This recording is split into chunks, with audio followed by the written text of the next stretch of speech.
Hello, my name's Sarah and I'm from Bombed Yarns. I am based, I've got a studio in North Hobart here in Tasmania. And as you can see, some of my yarn here, I'm a yarn dyer. So I've decided to move my Diary of the Dyer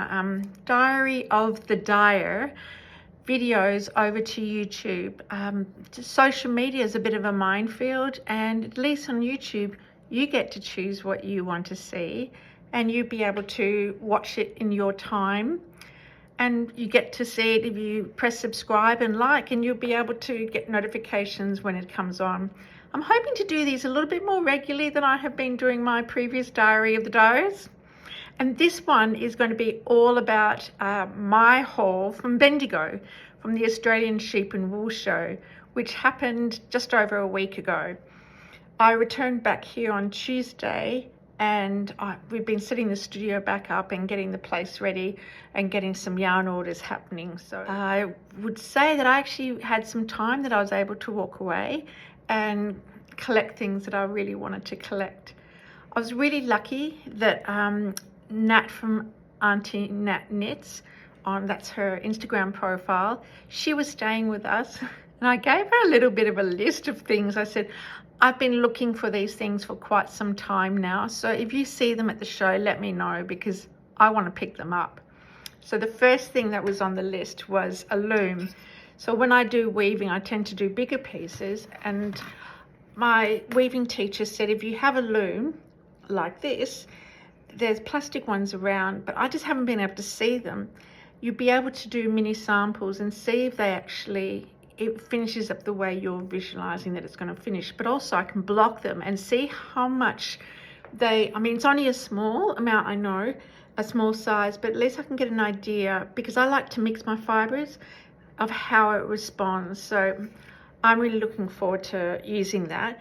And these guys were in the same building as Bombed Yarns, in the Noble building, just a few stalls over. So that was really handy. And at the same stall, I saw something else, which wasn't on my list, but it was something that I had been thinking I should invest in one. I'll show you. It was really cold. So this next thing on the list didn't take much convincing for me to go and wander quickly and get. I wanted some fine woolen gloves. I didn't want thick ones, I wanted some fine elegant ones. And these guys were also in the same building, and they had possum and merino. And I wish now that I got at least one other color, but they're really warm, they're thin, which is what I wanted, and they also, it just feels really nice to wear. They're not scratchy and all that sort of stuff. So I was able to tick that off the list. Isn't it great when you can tick lists? List tick? Yeah, you know what I mean. The third thing on the list was I somehow was gifted these great, look, I never thought I'd be like this about stitch markers, but I am with these ones. So these stitch markers here, I think they're cocoa nets, and the circle ones in particular, I just like their weight and I like their size. They're just perfect. And the ones that I have been gifted, I got it wrong who it was. I just keep using them. I actually actively go and look for them. So I thought, right, while I'm at the show, that'd be the perfect opportunity, because I have looked around online in some of the Australian shops and I just haven't seen them. So I said to Nat again, if you see them, let me know. And she snaffled this one up for me. So if you know what brand that is, it's got a decent weight. I feel like metal, and that the weight sort of implies they're probably metal.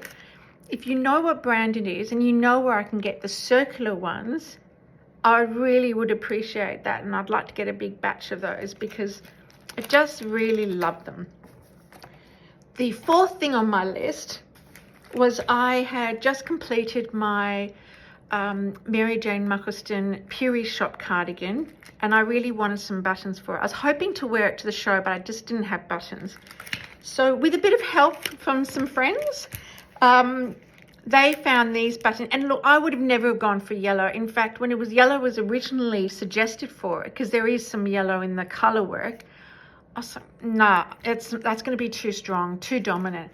But these ones from 11-1 Windmills were just perfect because they were transparent. So when you actually put them on, they didn't stand out, and they just fitted perfectly. So yeah, I got them. So I was able to tick my list that's been quite a while, and I just knew at the show this is sort of the place I'd be able to find these things and have choice. So I'm really pleased. So now I've done this, I can go and sew them on and wear my cardigan. So that's good. So yes, that was my list. So the extra things I got next door was, I'm not really 100% sure how to pronounce it because they never pronounced it in front of me and I was too embarrassed to ask. Uruguay Plains. They've got gorgeous yarns, which Rachel, who was next door with us, she did all the dyeing and she was there the whole time selling the yarn. And it was really nice having Rachel as company next door with us. So Dana helped me out. She called herself booth chick, and I kept calling her checkout chick. So booth bitch she would be calling herself. I'd call her checkout chick. So it was a fun group. So these guys, what's really fabulous about them is that they are farm to yarn. So the whole process they are part of. And not only that, it's all in Victoria.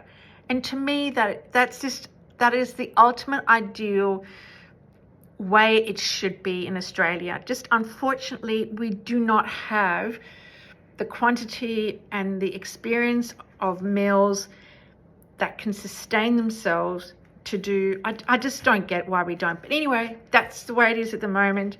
Uruguay Plains was next door to us, and Rachel's mum, who was also there quite a bit, he gave us company. She was good value.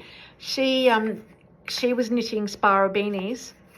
This is by Greybird Studio. It's a free pattern, and I thought, yeah, why not? I'll grab one of them and I'll knit that. And just kind of a memory of the event, but also just nice to have a play with another base. So the other thing is my son has grown a beard. This is his third season working in Alaska for half the year, and they just all grow their beards. Of course, I asked him to grow it for years because I was keen to see what he looked like.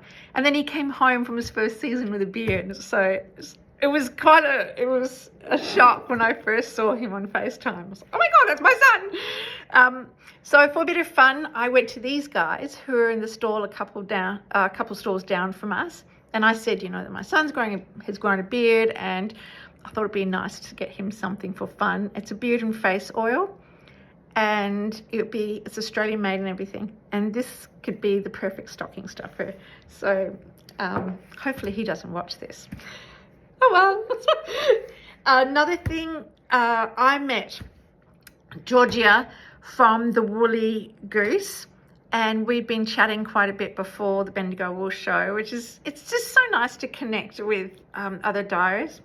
And I saw something on her post and I said, oh, I'd really like that. So she put it aside for me and I was able to pick it up. So this is a sock set.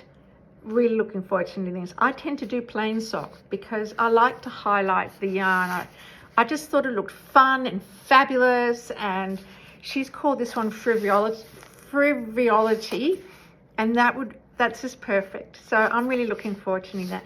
Something I noticed too is that Georgia doesn't roll her skeins as tight as I do, so her yarn feels a lot softer. And I sort of thought, part of me was thinking, oh, should I just not do my skeins as tight?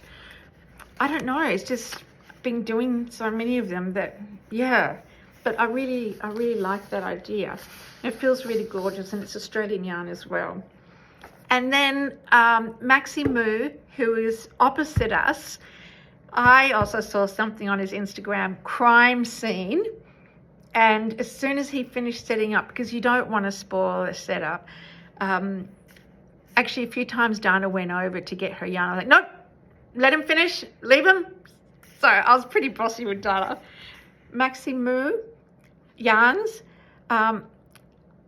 crime scene. And again, I got a sock yarn because I wanted to celebrate this color, and I'm going to make another plain pair of socks with this so I can enjoy wearing them and I can enjoy this color. Well done, Max. Really love it, and I'm really looking forward to knitting that one up too.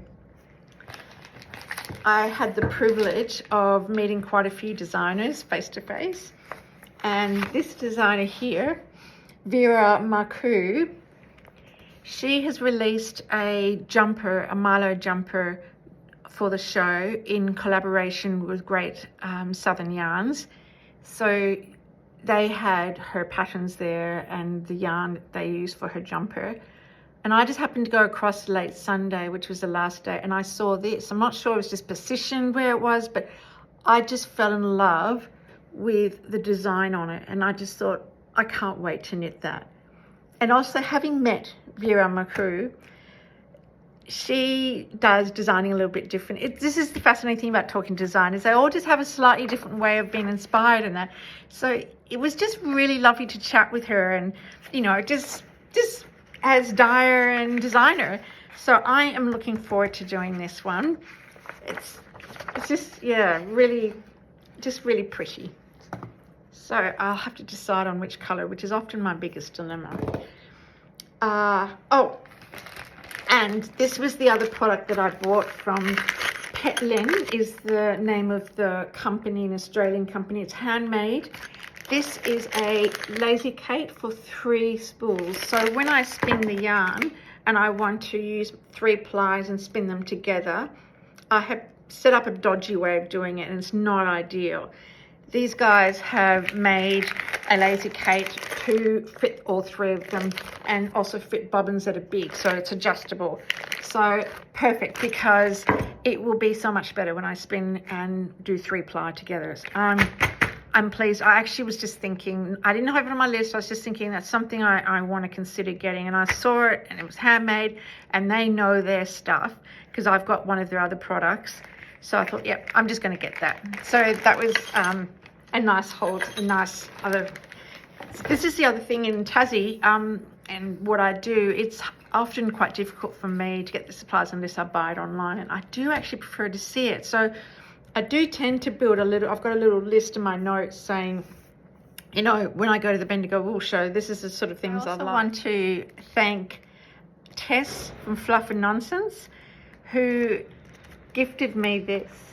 So Tess has also been doing some prints. She's also a yarn dyer, and I fell in love with Freddie, and she kindly gifted Freddie to me. And I've got a couple of her prints already, so I'm really looking forward to adding Freddie to the cat and to the yarn chicken. So thank you, Tess. Look, everyone that I've mentioned, I will put into the notes below and link the people and their names. So if you're looking for them or wanting to find any of them, you know, I can add all the information there to make it easier for you. The most interesting thing about the show for Diana and I was the most popular colorway was Beach Bum. And I just had a look on my website to see what I spent a lot of time on my colors and getting them right on the pictures, but Beach Bum doesn't look quite right enough, and I do not have any Beach Bums. I'm going to take some more photos. The grey bits look grey when they're actually a nice deep dark blue. So this is Beach Bum, the only Beach Bum I have here, and that's what it's sort of, oh, the colors aren't, they're still further away. There's bronzes, there is a really nice deep blue, it's almost indigo blue, and there's a little bit of brown and a little bit of grey that kind of merged together. So that was really cool to, yeah, you know, you just can't work out what's going to be popular. And yeah, Beach Bum just went really quickly, and so did the kits, which I will restock, the cow kits, but I'll talk about that next time because I've already said a lot to this one. Anyway, so I hope my first YouTube Dyer the Diary has worked out well, and I wish you guys a really good week. See you next time. Oh, bloody hell, still got my scarf on. When you go on this, and you get to see what you want to what. No, to look at or consider. So someone's arriving, and I'm hand dyed.